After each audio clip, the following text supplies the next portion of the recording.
Bueno, yo estaba en esa época en la Armada, fui asignado al crucero Belgrano y estaba en la cola de un cine el 1 de mayo a la noche. Ni recuerdo qué película daban. Estaba en la cola y entra un compañero mío así con la cara media rara, o sea, cara de ¿qué pasa? Viene y me dice, vení. Me sacó de la cola, me dice, ahora a las 5 de la mañana desembarcamos en Malvinas. ¿Qué?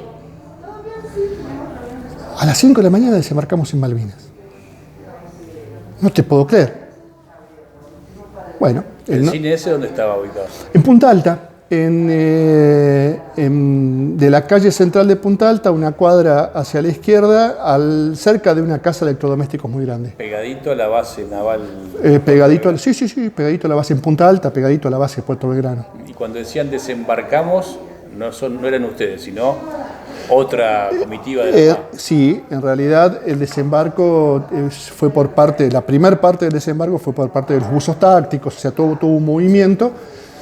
Pero desembarcamos como nación, como fuerza, o sea, Argentina. Y realmente fue una noticia sorprendente, o sea, esas noticias que a uno lo conmueven por muchos motivos, por la repercusión, por el amor por Malvinas que llevamos encima, porque era algo, o sea, en el primer momento la sorpresa era muy grande, era algo como que era raro, imposible en algún momento y por eso la sorpresa fue grande. ¿Tu edad en ese momento? 22 años.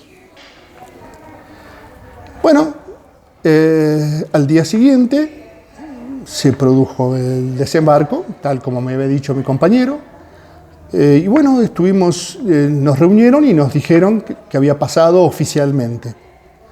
Nos dijeron que la flota se movilizaba y que salíamos al mar con dotación de guerra. Un barco de guerra normalmente tiene una dotación para tiempo de paz y una dotación en tiempo de guerra. O sea, es como que en tiempo de paz éramos 670, una cosa así, y en tiempo de guerra la dotación del crucero pasó a ser 1093. ¿Capacidad máxima o entraba mucho más personal? Se puede hacer entrar, en función de las necesidades se puede hacer entrar más gente, pero era la dotación de guerra necesaria porque el crucero de guerra tiene una diferencia muy grande con el otro crucero, que las guardias son reforzadas, hay un montón de cuestiones puestos para cubrir que normalmente en paz no se cubren. ¿Y tu función en el crucero era General Belgrano? Yo estaba a cargo de la división Calderas. Entonces, bueno, nosotros estábamos en reparaciones, el crucero estaba en reparaciones, la flota zarpó sin nosotros, nosotros trabajábamos día y noche, realmente a partir de ese día trabajábamos día y noche para poder sacar ese barco y salimos a navegar, si yo no recuerdo mal, no recuerdo la fecha, una semana, 2 semanas después, sí, 2 semanas después. En el camino el primer lugar donde fuimos fue a Islas de los Estados y de Islas de los Estados fuimos a Ushuaia. Se había hecho en el camino, en Islas de los Estados, en el camino se hizo una prueba de tiro y hubo que cambiar munición, entonces entramos a Ushuaia, cambiamos la munición de 40 milímetros y salimos a nuestra primer posición, que era en cercanías del Cabo de Hornos. Ahí se nos unieron más tarde 2 destructores, el Bullar y el Piedrabuena, y esos 3 barcos, el crucero, el Bullar y el Piedrabuena, formaron el grupo que se encargaba del sur.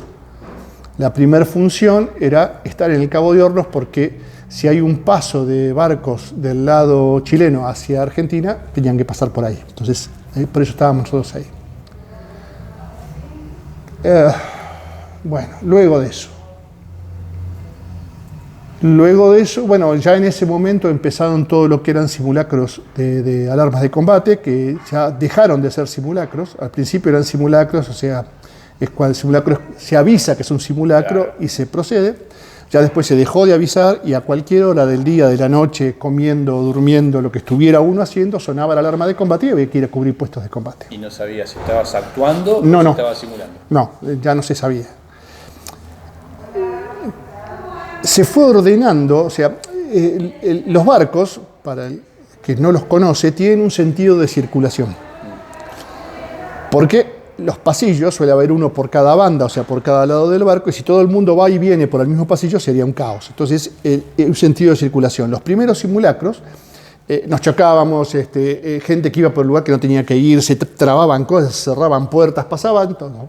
Pero con el tiempo llegó a ser un relojito, era muy aceitado, se mejoraron los tiempos, o sea, porque se toma el tiempo en que el buque pasa de condición de crucero normal a condición de guerra. O sea, cerrar puertas estancas, todo el mundo en su puesto de combate, todas esas cuestiones.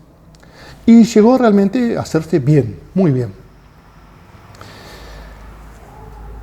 Todo siguió más o menos así hasta el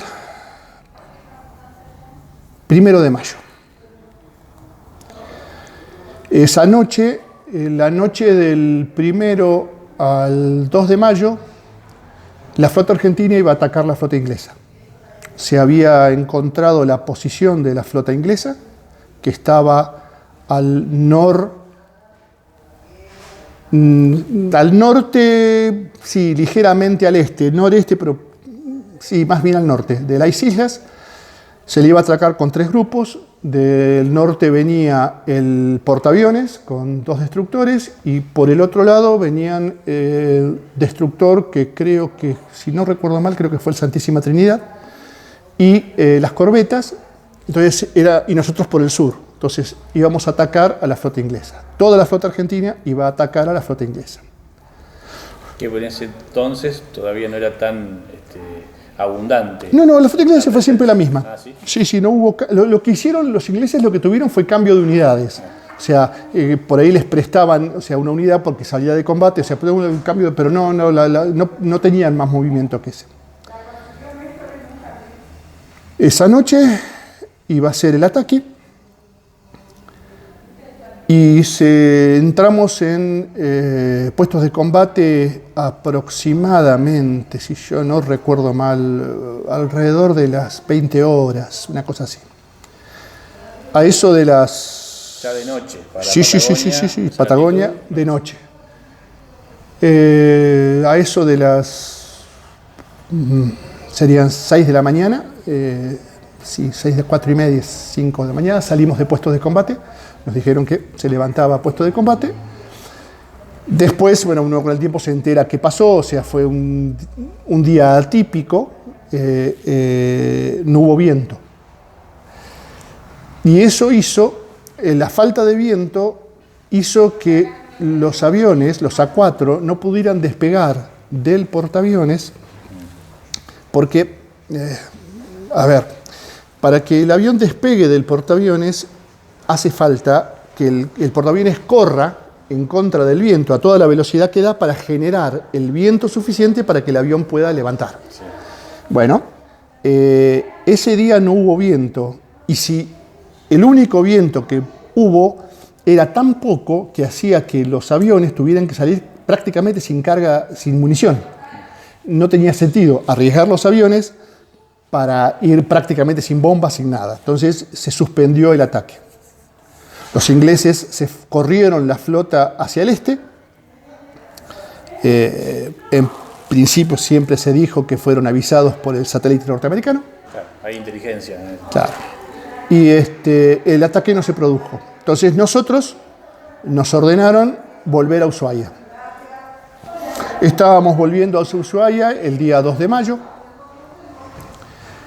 a una velocidad, sí, despacio, veníamos tranquilos. Rumbo recto, o sea, no veníamos esquivando nada ni haciendo ningún movimiento. Rumbo recto y una velocidad no muy alta. A las 4 de la tarde nos torpedearon. Tuvimos 2 torpedos, uno pegó en la sala de máquinas de popa y el otro pegó en la proa. el impacto en la sala de máquinas lo mató al buque, el buque quedó a oscuras, sin nada, sin propulsión, sin nada, lo mató al buque. Y el torpedo de proa le sacó al barco unos 15, 20 metros de proa, quedó como cortado. Si ustedes ven las fotos que sacó Martínez Wood, van a ver que la proa del crucero está como así caída hacia adelante la cubierta y le falta un pedazo de proa. Bueno, todo eso fue lo que sacó el segundo torpedo. ¿Lejos de tu puesto fue el impacto? Yo estaba durmiendo en ese momento, porque había dejado la guardia y bueno, estaba un compañero de guardia. De donde yo estaba, el segundo torpedo debe haber explotado a unos 30 metros, 25 metros. Sí, para ser gráfico con la gente, estar en un crucero de esas dimensiones, más de una cuadra de largo, ¿no? Sí, si yo no recuerdo mal, ese barco tenía 137 metros, si no me acuerdo, estoy hablando de memoria. Las cuadras de Esquel, que son cortas, 1,5. Sí, más o menos. Y yo dormía en la proa, ahí, así que más o menos estaría a 30 metros de distancia de donde explotó el segundo torpedo. O sea que de estar dormido... Te sacó de la cama. Sí, yo sentí como se corría el barco, o sea, es como que yo quedaba y la cama se iba. Se llenó todo, quedó a oscuras el barco, se llenó todo de humo porque empezaban los incendios. Y bueno, hubo que... ¿Es el olor a cable? Sí, ¿Qué olor recordás? Es un olor más agrio, es más áspero el olor. Es como... Mezcla de aceite. Sí, o sea, también un poco el olor de explosivo, ese tipo de olor. Es un olor más agrio. La puerta de mi camarote, yo estaba solo en mi camarote, mis compañeros no estaban, era un camarote de 3. La puerta se había deformado, entonces tuve que pegarle con el hombro para poder salir. Y fui a cubierta y ahí me enteré de lo que había pasado. Yo no sé por qué, cuando me despertó la explosión, pensé que habíamos chocado con una mina. ¿Por qué? No lo sé. Absolutamente imposible en el lugar donde estábamos. Era una fantasía. Bueno, nos habían dado 2 torpedos, exactamente a las 4 de la tarde, o sea, es hasta de libro el ataque. Y a las 4:30, 4:20 se ordenó evacuar el barco, porque ya no se podía sostener, y fuimos a las balsas. ¿Hasta ahí cómo era el movimiento en los pasillos, en base a todo lo que habían ensayado? ¿Cómo se comportaban? No, la gente se comportó muy bien, excelentemente bien. Recuerdo que un teniente me llamó y fuimos a la cubierta baja a sacar los chicos que estaban en la cubierta baja. Y se llama sollado, es una especie como si fuera un dormitorio con muchas camas, y no atinaban a agarrar la escalera y subir. O sea, estaban conmocionados. Así que bueno, hubo que empujarlos para que salieron. Y después de eso fuimos a las balsas. ¿En ese momento hubo bajas producto del ataque? Sí. En el momento del ataque, la mayoría de las bajas del crucero, que fueron 370 más o menos, la mayoría de las bajas ocurrieron en ese momento. Hubo algunas que ocurrieron después por congelamiento, pero claro, la mayoría de las bajas pasó en ese momento. ¿De evacuación No, el día estaba nublado, no era un día lindo, pero no había mucho viento todavía. El drama fue esa noche.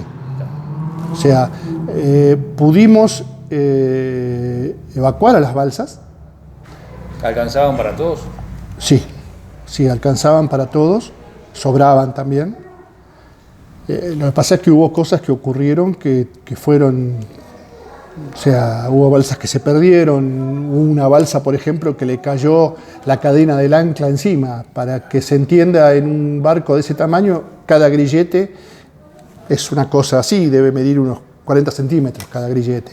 O sea, y le cayó la cadena encima y evidentemente murieron todos los que estaban en esa balsa.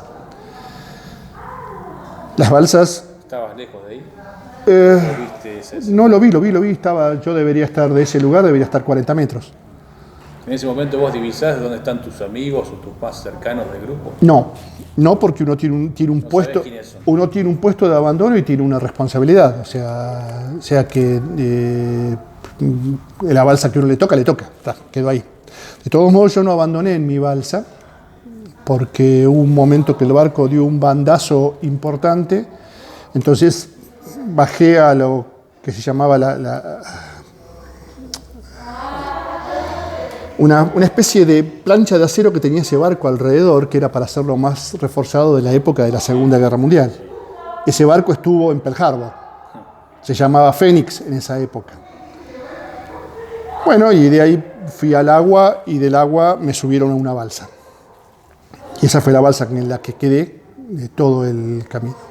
¿En qué orden subiste la balsa? ¿Ya habían abordado muchos de tus compañeros las balsas o vos tenías un orden establecido para abandonar el barco? No, hay un orden pero cada orden corresponde a una balsa. Lo que pasa es que en ese momento hubo un problema porque el barco se empezaba a inclinar cada vez más. Entonces nosotros no podíamos tirar la balsa al agua porque el barco estaba tan inclinado que no la podíamos empujar para que cayera. Entonces hubo que ir a la balsa que se pudo. Al azar. Al azar. Esto es como en las películas, el capitán es el último en abandonar el buque. En este caso se cumplió. Hay una foto, que es una foto muy importante, que es la del comandante del crucero. Yo digo capitán, pero sí, el comandante. El rango es comandante. El rango era capitán de navío. La función era comandante. Un capitán se le llama normalmente en un barco mercante, en un barco de guerra es un comandante. ¿Quién era esa persona? Elías Bonzo, capitán de navío Elías Bonzo, muy buena persona. ¿Sobrevivió? No. O sea, sí sobrevivió, no está vivo ahora. Murió, no está hoy, pero sí sobrevivió. Hay una foto en la que él está con un suboficial, no recuerdo el nombre del suboficial, son los últimos dos que quedan en el crucero. El capitán Bonzo baja a la balsa, pero el suboficial no quiso, se quedó, se fue con el barco. No quiso, se fue con el barco. ¿Él era una persona sola, tenía familia, que sabía? No lo sé. No, una decisión que fue una decisión propia, o sea, es la decisión de decir no. Convencimiento.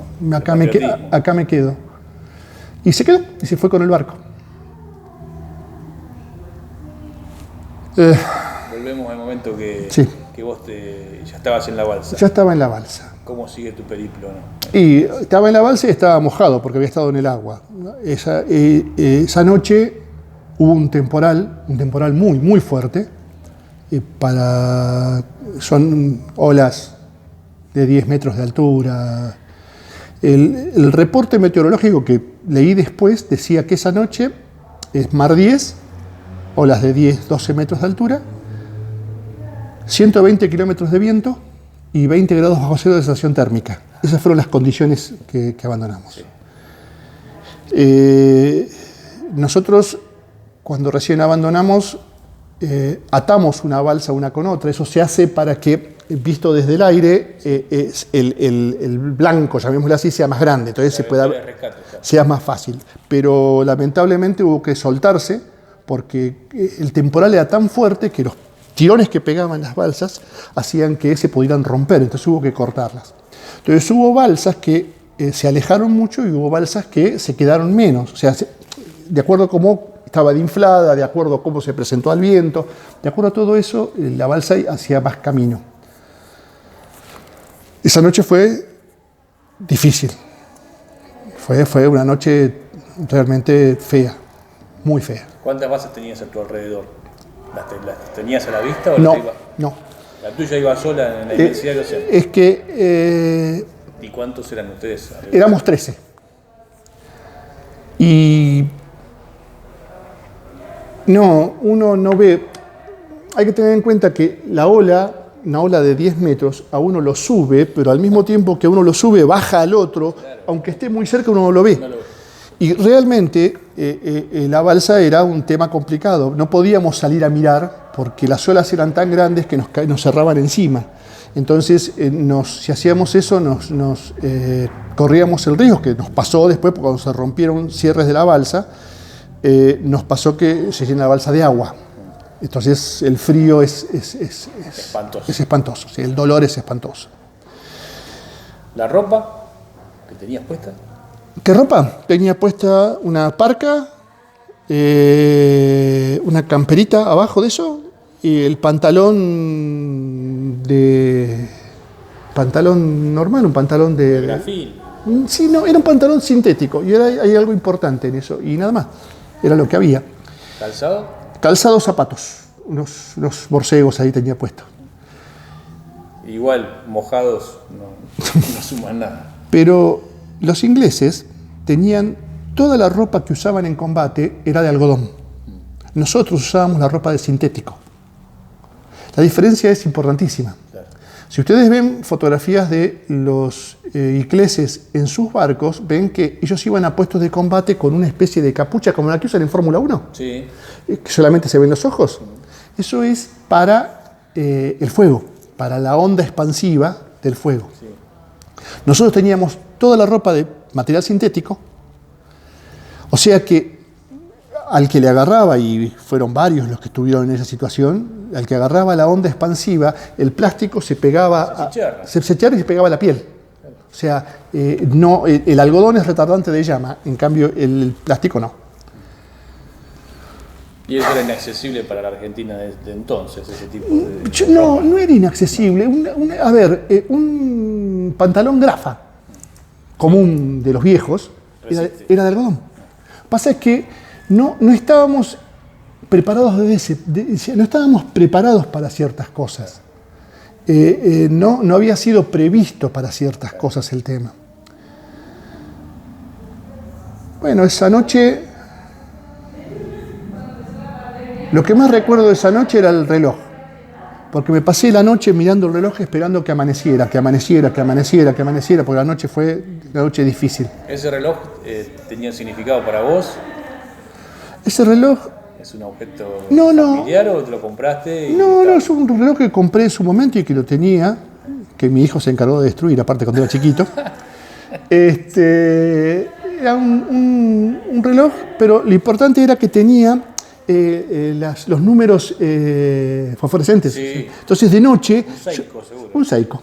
Yo miraba el reloj de noche y esperaba que llegara la mañana. Al fin llegó la mañana, el temporal se calmó, dejó mar de fondo. Mar de fondo son olas altas, pero son más largas, entonces la ola es más suave, arriba, abajo, es más suave. Y bueno, nada, quedamos ese día esperando a ver si nos veía alguien. No nos vio nadie. Eso lo espera, nada más. Es que no se puede manejar ningún tipo de información y no hay equipo de comunicación portátil. Hay algunas balsas que tienen equipo de comunicación. La mayoría no, son muy pocas. Pasó el día. ¿Sentían aviones que pasaban? No, nada. Solamente naturaleza. Nada, solamente mar, nada más. Empezó a oscurecer el segundo día, o sea, el 3, empezó a oscurecer. Y cuando estaba atardeciendo, oscureciendo, entre las 6:30, 7, 8, vimos un destructor y nos tuvo un momento en el reflector, porque buscaban con el reflector de noche, y nos perdió. Entonces vimos que el reflector se enfocó en otra balsa que estaba 300 metros, 400 metros nuestro, y se fue para allá. Y nosotros seguimos. ¿Y el origen de ese reflector? Era un destructor argentino que estaba buscando sobrevivientes. Es una desilusión. Porque ustedes creen que los encuentran y no están bien. Claro, fue una desilusión. Lo que pasa es que es difícil tener la dimensión de lo que es una balsa en la inmensidad del mar. Es una cáscara de nueces, es muy chiquitita y aparte, con el subir y bajar de la ola se pierde. ¿Había gente que caía de las balsas y que no las podía recuperar? Sí, hubo gente que cayó de las balsas y no se las pudo recuperar, sí. ¿En horario de noche o en el abandono? bravura del mar? En el abandono. Durante el abandono sí hubo gente que no se pudo subir a bordo. Sí. Hubo también, entre las balsas que quedaron, encontraron una balsa con 3 muchachos adentro y los 3 murieron congelados, eran muy pocos para mantener calor, entonces Claro. murieron congelados. Ahí se abrazan entre ustedes. Es que es un problema, Bueno, porque lo ideal sería... detrás del peso. El problema es eso, si uno se abraza, la balsa no queda recta, entonces corre el riesgo de darse vuelta. Claro, sí. Entonces hay que desparramarse para mantener el peso. Entonces lo que uno hace es tratar de pegarse de a 2 o de a 3, pasar, tiene unos cabos por dentro, una guirnalda, la balsa, y uno pasa el brazo por ahí adentro para quedarse quieto en el lugar y tener alguno cerca. Daniel, ¿mano pelada o mano con guante? Mano pelada, no, mano pelada. ¿Y qué se siente? ¿Qué no se siente? Es En algún momento se pierde. Hay un momento que se deja de doler. Al principio duele muchísimo el frío y después deja de doler. Ya está. Deja de doler y la Se pierde sensibilidad la mano queda así. agarrotada. Sí, la mano queda así. De hecho, las balsas tenían adentro un cilindro que era más o menos de este tamaño, un cilindro que era impermeable, y ahí adentro había agua, caramelos de azúcar, bueno, las cuestiones de abandono, algún botiquín elemental, pero botiquín al fin. Y el problema fue abrirlo. Claro, nadie Pues tenía con la mano así capacidad. no se podía abrir. Y bueno, nada, ese día, el día 3 transcurrió, esa noche nos perdió el destructor, que creo que era el Piedrabuena, nos perdió. Al día siguiente, alrededor de media mañana, pasó un avión, un Fokker de la Armada, un F-28, pasó y nosotros gritábamos, o sea, pensándolo a la distancia uno dice qué absurdo gritarle a un avión. Pero es, claro, es descargar la tensión. El avión bajó, dio la vuelta, o sea, pasó, y uno se queda diciendo, ¿nos vieron o nos vieron? Dio la vuelta, pasó bajo y pasó con las alas moviéndolas, saludando, y prendió y aprendía y apagaba las luces de aterrizaje. Entonces, listo, sí, nos vio. Ya les cambió el ánimo. Por supuesto. Aproximadamente después del... temprano a la tarde, a las 4 de la tarde, sí, más o menos 3 de la tarde, nos recogió el destructor Piedrabuena. Lo vieron como un polotito ya lejos. Sí. ¿Cuánto tardó en llegar? Un montón, para nosotros una enormidad. Y cuando llegó, nos hundió. ¿Por el oleaje? No. No arrancó la marcha atrás del barco para frenar y levantó la proa y cayó la proa en el medio de la balsa, nos hundió. Y bueno, tuvimos que empujar para zafar de abajo del barco y subimos, nos subieron con una especie de aparejo donde uno se lo pasa por acá. ¿Las manos siguen en la misma situación? Las manos y las piernas. Inutilizadas. No, las manos y las piernas. O sea, yo, en mi caso particular, yo me fui el último que salió de la balsa. Y tenía congelamiento de las 2 piernas, o sea, no podía caminar. O sea, me llevaron. Ni nadar si te tirabas al agua. No, imposible. No, absolutamente imposible. No, absolutamente imposible. O sea, las piernas eran, es más, yo las acomodaba dentro de la balsa porque molestaban, porque estaban tan dormidas, yo no las sentía, era como acomodar una madera. O sea, uno levantaba así la pata y la ponía en otro lado. Pero era una madera, no tenía ninguna sensación. Probablemente es bueno porque uno no sufría ya tanto por el frío. Y cuando subimos al Piedrabuena, me llevaron... Hay que sacarse el sombrero, hay que aplaudir a los chicos de las tripulaciones de esos barcos. El amor con el cual nos atendían realmente era maravilloso. A mí me pusieron una camilla y empezaron a hacer masajes en las piernas para que tratara de lograr un poco de circulación. Y al mismo tiempo me dieron una taza de caldo de pollo. yo creo que es la mejor cosa que he probado en mi vida. Sentir la taza de caldo y sentir como el calor va bajando hasta llegar al estómago es algo maravilloso. Un capitán de fragata, Sensi, que es el capitán de fragata Contador, me cedió su cama para que yo fuera a dormir un rato y fui a dormir. Llegamos a Ushuaia.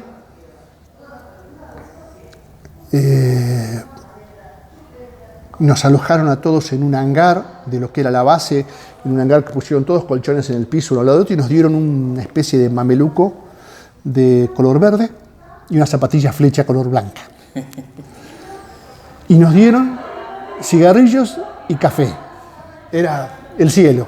¿Fumabas? Sí, en esa época sí. Sí. Los cigarrillos y café. Si no fumabas, lo aceptabas igual. Sí. Es que uno en el muelle, uno bajaba, iba caminando por el muelle hacia la base y había como puestitos de gente voluntaria que daban cigarrillos, café, agua. Y fuimos a la base. Un día y medio más o menos después, salimos en un avión de la Armada. Nos dividían en grupos y nos iban poniendo en aviones.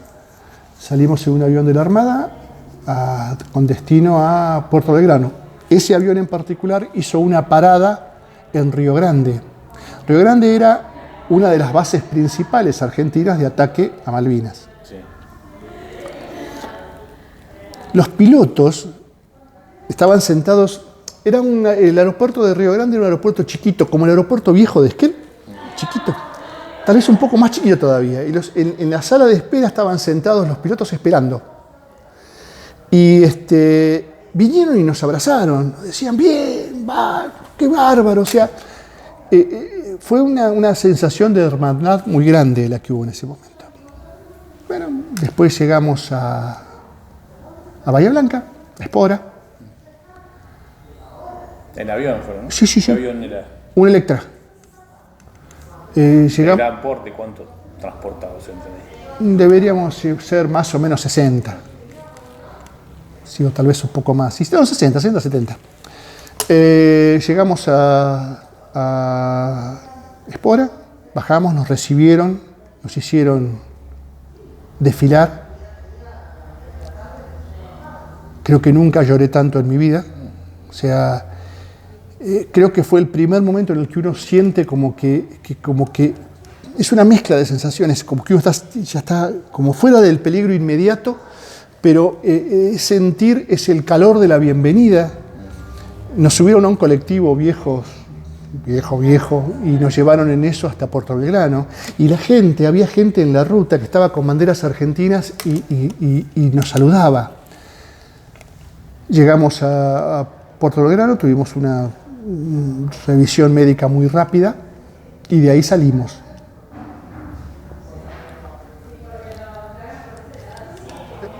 De ahí saqué un pasaje de avión para ir a Buenos Aires con mi familia. ¿Cómo estaba compuesta tu familia en ese entonces? En ese momento estaba casado, o sea, con dos niños. Y bueno, nada. ¿Re jovencito? Sí, re jovencito. Y y fui para allá. Yo vivía en Bahía Blanca, en Punta Alta en ese momento, pasé por mi casa, me cambié de ropa y me fui. Cuando estaba en el avión, ya cerca de llegar a Buenos Aires, no recuerdo por qué me pasé la mano por el pelo. Y la miro así, tenía petróleo, yo no me había bañado. Todavía seguía estando exactamente igual como estaba en el agua, o sea, no me bañé, o sea, no me di cuenta. Así que bueno, son ese tipo de cosas que pasan. Pasaban muchas cosas alrededor. Sí, demasiadas cosas.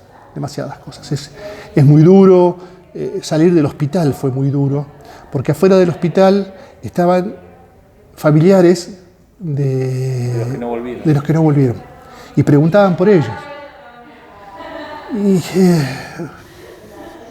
¿Y ustedes no respondían? En general no. En general, no daban esa noticia. No, en general no sé, no sabíamos y en realidad muchas veces sí sabíamos, pero Claro, pero es muy difícil ver la desesperación en los ojos del que está preguntando y tener que ser el que dice no. realmente excedió, yo no podía tener ese valor, realmente no lo tuve. Así que, bueno, así que... Y tal vez eran personas que vos conocías, esos algunos sí. Una triple responsabilidad. Algunos que tenía cercanía. Claro. O sea, pero en ese momento no pude asumir eso, la verdad era muy difícil en ese momento. ¿Tu familia fue tu crucifijo, digamos, para aferrarte, o la fe? No, yo creo que fue la familia, en ese momento fue la familia. O sea, creo que en ese momento fue eso. ¿También en la balsa? En la balsa, a ver, yo no soy un tipo creyente, o sea, nunca lo he sido.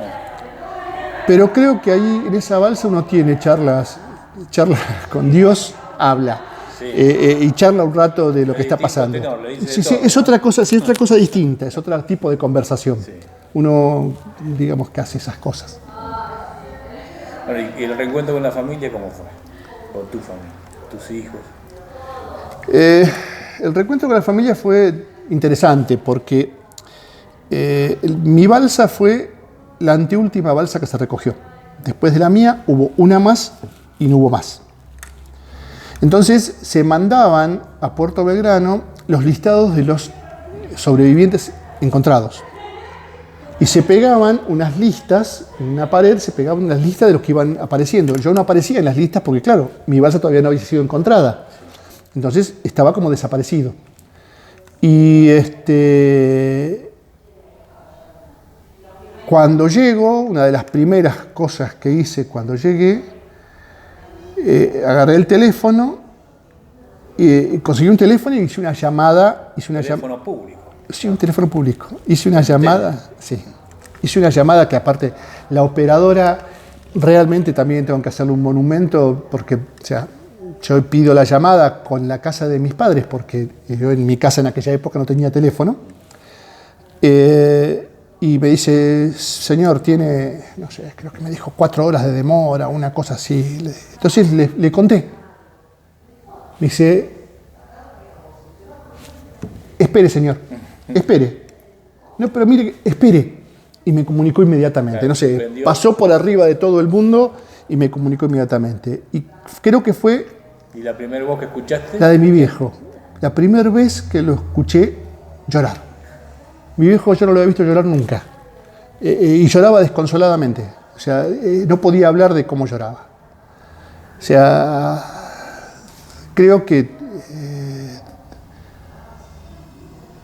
las familias tuvieron un trago muy amargo en todo esto, porque tenían que soportar el no saber, el estar esperando la mala noticia, el ver que las cosas, el tiempo transcurría y no había novedades o que se sabía que había pasado algo. Es más, de hecho, las primeras noticias que se escucharon del hundimiento, eso lo contó después mi madre, las habían escuchado en Radio Colonia, la radio que se transmite desde Uruguay. Y la primera noticia fue que el crucero Belgrano había sido hundido y que no había sobrevivientes. Esa fue la primera noticia. Descarnada. Tu viejo en Luján, ¿no? No, en ese momento nos habíamos mudado, mi viejo vivía en el Gran Buenos Aires. Y nada, por eso digo que las familias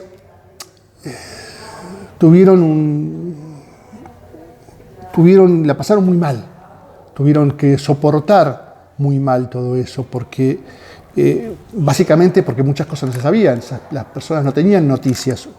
Uno embarcado en la situación que fuera, más o menos era desde cierto punto de vista conmigo como protagonista del asunto y decir, bueno, a ver si pasa algo o no pasa nada, pero las familias no.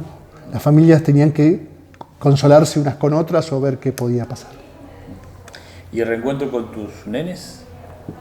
Eran muy bebitos, pero yo recuerdo, me quedé un rato mirándolos y estoy viendo que las cosas, o sea, es una sensación difícil de explicar porque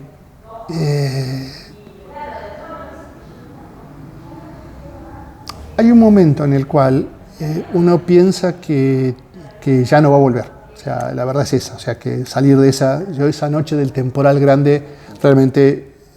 la mente lo decreta. Sí, la mente dice, de acá va a ser difícil, no creo. Y ya te vas despidiendo de ellos ahí. Exactamente. Y por eso digo, es una mezcla de cosas muy, muy compleja, o sea, y al volver es eso, o sea,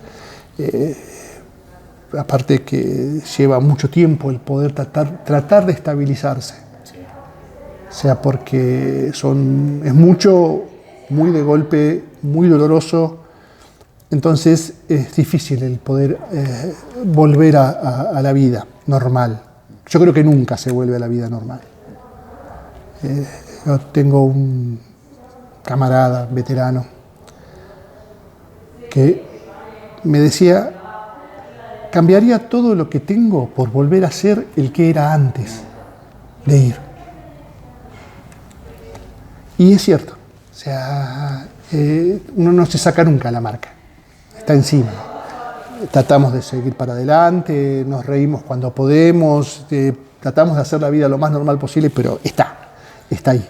Y más allá de que vos ya eras papá, que habías conformado una familia, ¿vos sentís que eras un pibe maduro ya en esa época o que todavía eras un jovencito experimentado? No, de experimentado absolutamente nada. Tenía 22 años, cumplí 23 años a bordo del crucero, yo cumplo en marzo, cumplí 23 años a bordo del crucero. No, experimentado para nada. Desde cierto punto de vista creo que hasta casi es mejor el tema de no ser experimentado, porque uno hay muchas cosas que es como que no las sabe o no se imagina. Uno tiene muchas veces la idea romántica de la guerra, la idea que nos venden las películas, sí, del héroe que va y que hace esto, aquello y lo otro, y en realidad la guerra no es nada de eso. No tiene absolutamente nada de eso, así que no pasa por ahí, es diferente. O sea, la guerra es un monstruo grande y pisa fuerte, dijo León Gieco. La guerra es destructiva, y es destructiva por un tema simple. La guerra te obliga a ir en contra de lo que tu instinto de supervivencia te dice. Entonces, romper eso deja sus huellas. Bueno, de la posguerra hay muchas facetas hasta el día de hoy. ¿Qué rol cumplió tu familia? ¿Qué cosas tuvieron que aprender a tener tus hijos para convivir con un veterano? ¿Tu esposa? Poco después, no tengo ese matrimonio. Después de la guerra pasaron muchas cosas. Ese matrimonio se disolvió.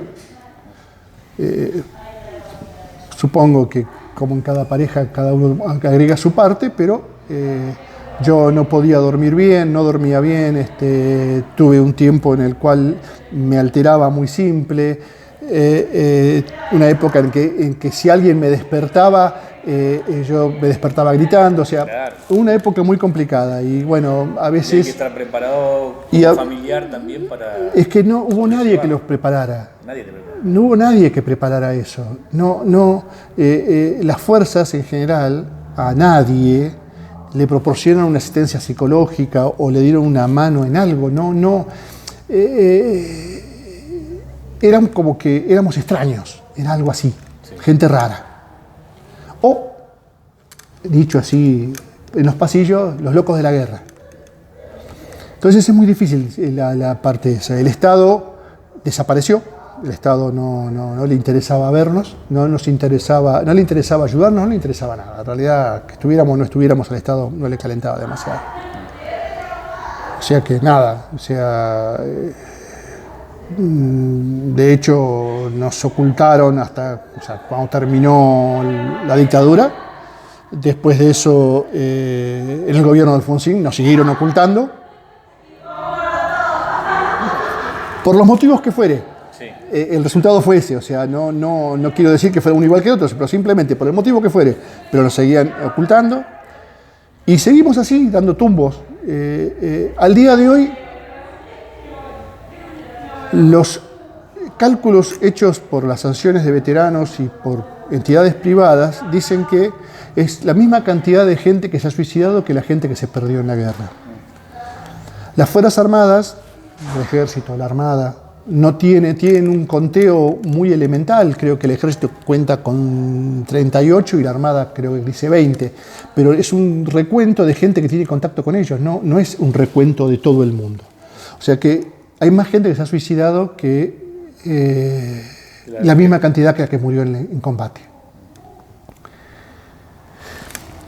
Y es una dimensión profunda eso, porque... Y también las enfermedades que vienen derivadas de la depresión. Absolutamente. No fue suicidio, pero absolutamente. Un mal trance de salud. Hay casos, te puedo dar el caso de un veterano que tiene que dormir al día de hoy con un equipo de audio puesto en volumen alto, no puede soportar el silencio. ¿Duerme así? Sí, no puede dormir en silencio. O sea, son muchas cosas que han quedado y que realmente no nos han dado bolilla. El único presidente que se preocupó por los veteranos fue Néstor Kirchner, que hizo algunas cosas por los veteranos. De ahí en adelante y para atrás no hubo prácticamente nada. Su condición de patagónico, tal vez, ¿no? Yo creo que sí, creo que haber vivido eso. Y esto no tiene que ver con política, porque no es un problema de tinte político. Tiene que ver con otra cosa, porque en los gobiernos